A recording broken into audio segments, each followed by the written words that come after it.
I want to go back a little bit and go over some of the early parts of the story that Smith narrated to us. And he, as I recall, came from Walla Walla, Washington. His family was up there. They had come from Nebraska or somewhere. They thought Walla Walla was beautiful.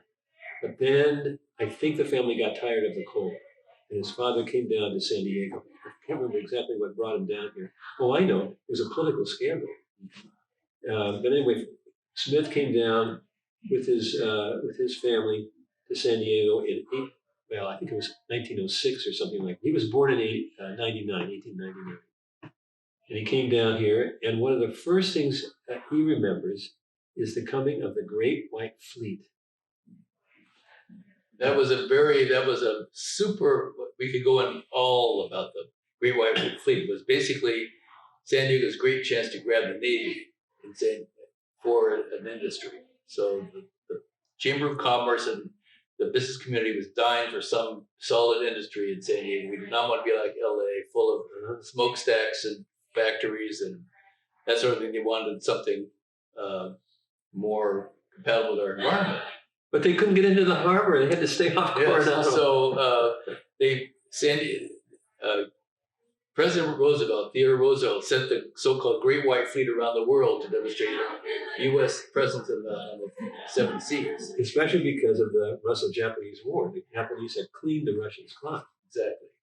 So, remember the Panama Canal had just been finished a few years before that. But they couldn't get through the Panama Canal. They had to go through all the way. Straits of Magellan, In any case, so San Diego wanted to be a big port like San Francisco on the Pacific, and so they made this huge campaign to get the Navy to come to San Diego. They sent this whole delegation of people to Mexico and convinced them they should make a stop in San Diego.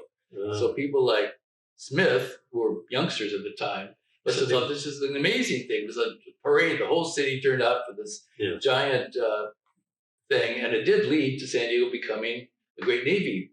Okay, I did not know that part. Okay, that's great.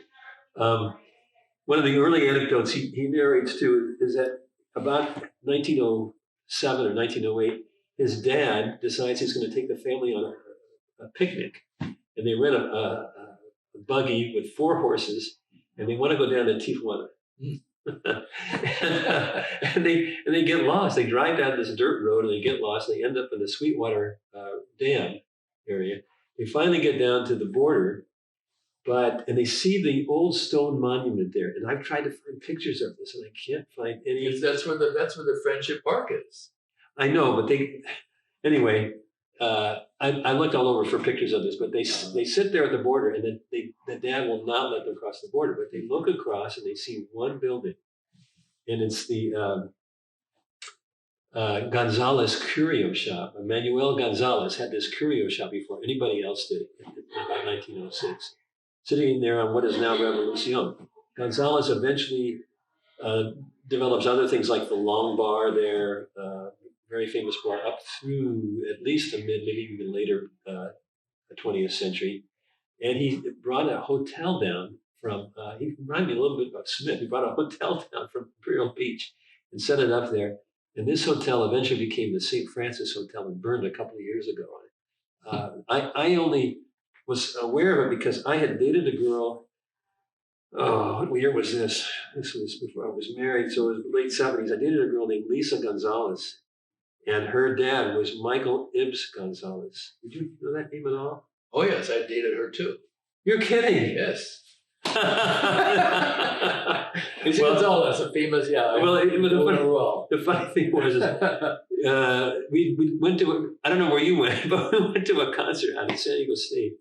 It was Mitch Miller, I think. Mitch Miller was a very old-fashioned kind of guy who played music from the 1890s, and people would sing along with Mitch. And then after the concert, we go to her family's house in Mission Hills, and Mitch is at the house with her parents.